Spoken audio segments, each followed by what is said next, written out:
Wacha! Hi guys! Welcome back to our vlog. Another day, another vlog. Tara, samahan niyo po kami sa Baguio Country Club. Grabe yung nangyari sa akin sa BCC. Kaya panoorin mo itong vlog na to para malaman mo kung anong nangyari sa akin dun. Okay, pasok ka. Okay. Sige lang, pasok ka after the ban. Okay. Put ka, thank you. Punta tayo sa country club dito sa Baguio. In-invite si Oka sa Sikangay, batchmate niya ng high school. So, attend tayo. Sinama niya ako kahit hindi naman ako dapat isama. Dapat mga ano lang, mga kabatch niya lang dapat eh. Kaya lang sinama niya pa rin ako. Dahil galing kami sa may bandang Cannon Road, dadaan tayo sa military cut-off. Shortcut tayo papuntang South Drive. Coding kami ngayon kasi ang aming ending ng aming plate number is 5.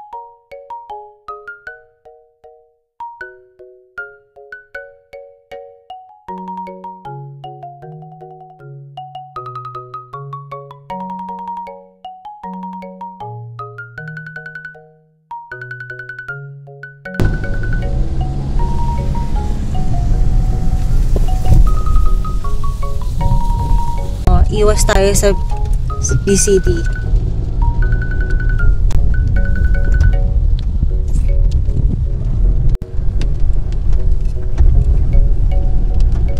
Ito BCC na tong part na to. Doon ang golf course ng BCC sa left side. At dito sa right side, ito yung laging may Christmas village. Pero dahil hindi naman Christmas at hindi naman holiday, syempre empty yan. At dito sa left side, dito tayo pupunta. Country club na. So kailangan nating maglabas ng ID kasi hahanapan ka ng authorization from your member ng BCC. Hi sir. Good afternoon. Hey kuya, Sinensor ko yung mga names na minention ko sa guard para naman sa confidentiality ng ating mga ka-meeting.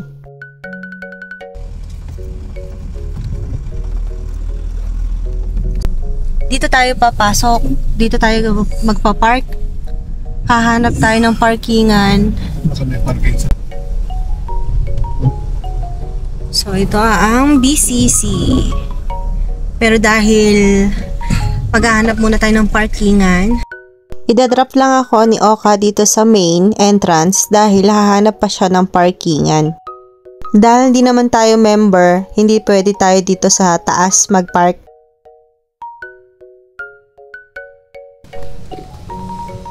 Bumaba na muna ako ng sasakyan at hinintay ko na lang si Oka na makabalik mula sa parkingan.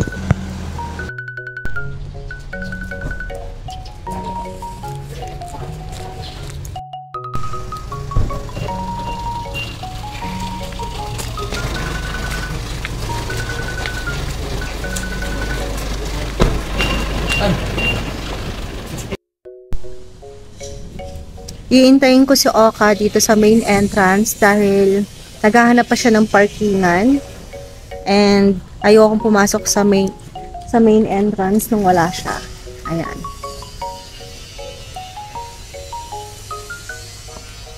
Ayun na pala siya, oh. Ayan. Naglalakad na siya. Sana nakahanap siya ng parkingan na malapit.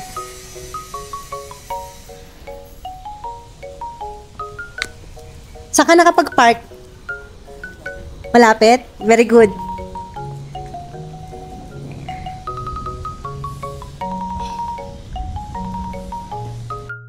Andito na si Oka sa tabi ko. Kaya pasok na tayo. Good afternoon.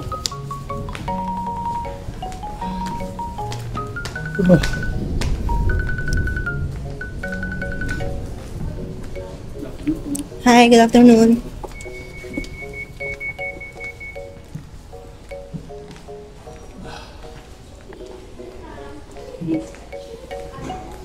Asan sila? Ako naman. Malaking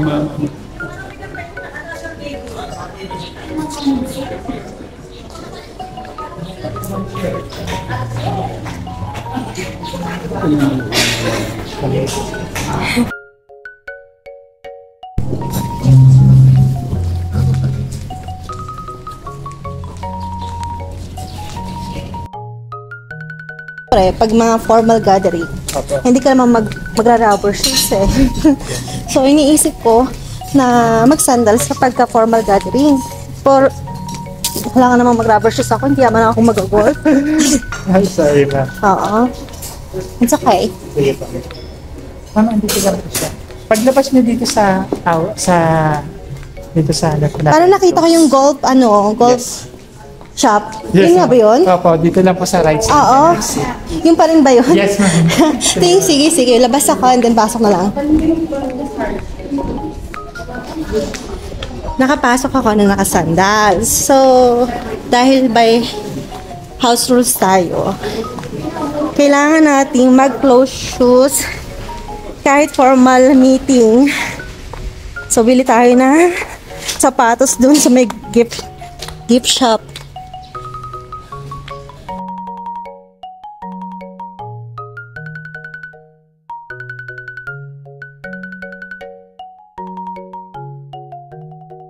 Hi, ma'am. Dahil ako ay naka-formal attire, may meeting ako, hindi ako aware, and siguro nakalimutan ko na rin talaga na house rule to, na close shoes yung suotin. So, mapapabili po ako ng susuotin ko na plain lang kasi dami ko sapatos sa bahay. Baka po ako ay nagkakabiglaan. Ma'am, ito naman plain ko. Okay. Pero magkano ang price range yan? Lang, ma'am. 7,000. 7,000. Yes. Oh, wow.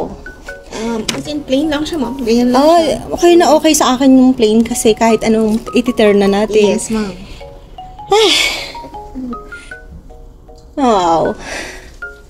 Nasa loob kasi yung ka-meeting ko eh. Kaya lang, nagpakita muna ako sa kanila at baka di rin Yun na ako. yung pinaka-cheapest ko, ma'am. Oh, I see. Okay. 7,000. Sige. I think it's either sa kotse ako o kaya bumili ako. Yun yung options ko eh. Yung dalawang option lang yun. May kotse niya, ma'am. And sabi ng partner ko, pinark niya doon sa may malapit. Di ko alam kung saan yung malapit. Kaya sabi ko nakita na ako ng ibang kasama niya sa meeting. Alam ka namang hindi ako magpakita. Sabihin ko, wala ako sa pambili sapatos. Sa dami kong sapatos sa bahay. Pero hindi naman ako nag-iwan sa kotse. Ano ba yun? Talagang pinaka Okay, sige. Sabihan ko lang yung ko. May dala akong cash, pero sa tingin ko, hindi aabot yung 5. Dahil, di ba, ang 5K, pwede na sa maliit lang, na medyo semi-rubber. So, ito yung idea. Tsura. Ito na yung cheapest. 7K. 7K.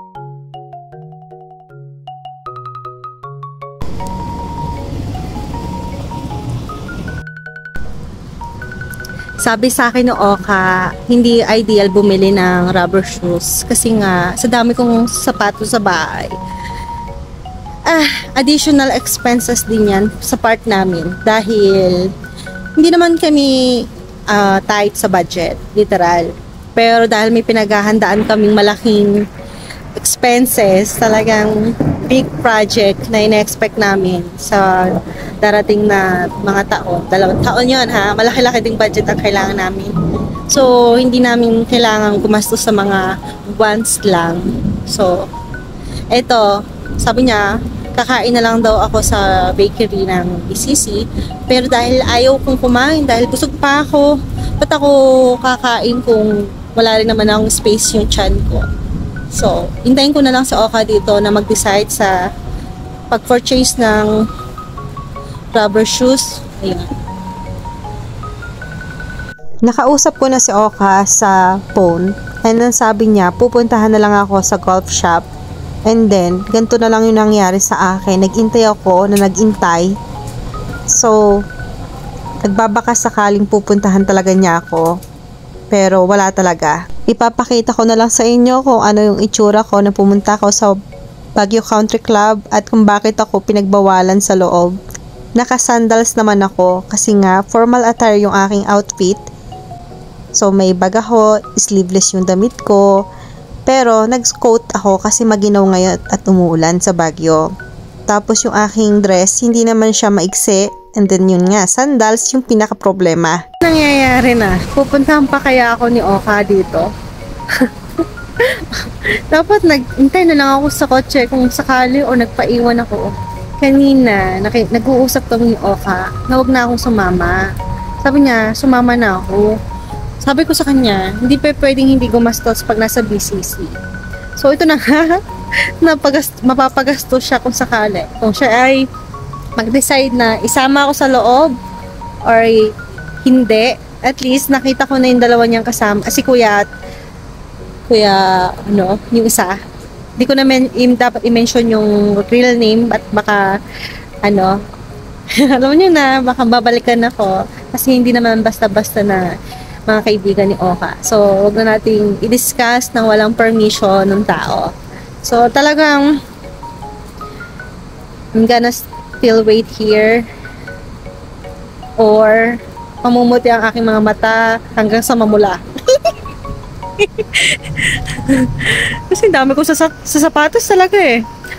Next time, maglalagay na ako ng sapatos. Lesson learned. Maglalagay na ako ng sapatos sa sasakyan.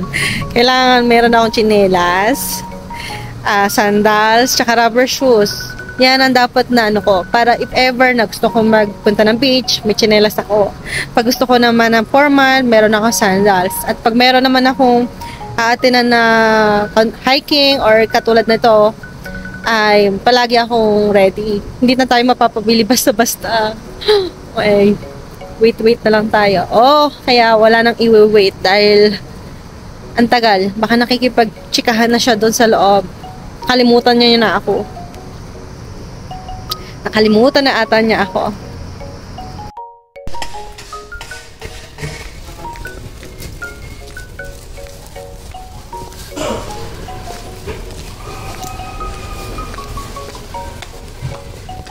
Yan. What's happening? Anyari?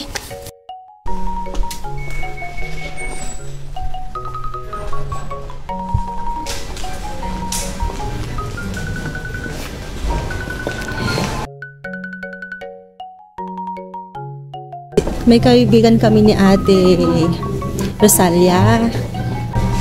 Dahil common friend namin, gusto ko siyang ma-meet bago kami umalis dito sa BCC at lilipat kami ng John Hay. Ayaw naman namin na hindi siya batiin. Babatiin ko muna yung friend namin. Ayaw ko siyang ma-miss dito sa BCC habang andito rin naman ako. Nakakahiya naman. Naaalis ka ako dito sa site. So, i-off cam ko to kasi ayaw kayong i-expose or i-disclose yung mga kasama namin sa meeting. Ayan. Finally, nakausap ko rin yung mga friends ni Oka pero kulang pa sila at maraming hindi umattend at napag-decide na namin ni Oka na umalis na lang sa BCC at mag-transfer sa John Hay dahil hindi rin namin may enjoy yung company nila dahil merong attire na hinihingi yung mismong BCC. So, alis na tayo sa parking at lipat tayo sa John Hay. Abangan nyo po ang susunod na kabanata ng ating impromptu date with Oka sa John Hay. Thank you po sa panunood at suporta. Please like, share, and follow our Facebook page, Mylene Solio, and our YouTube channel, MS Dora Gastadora. Thank you!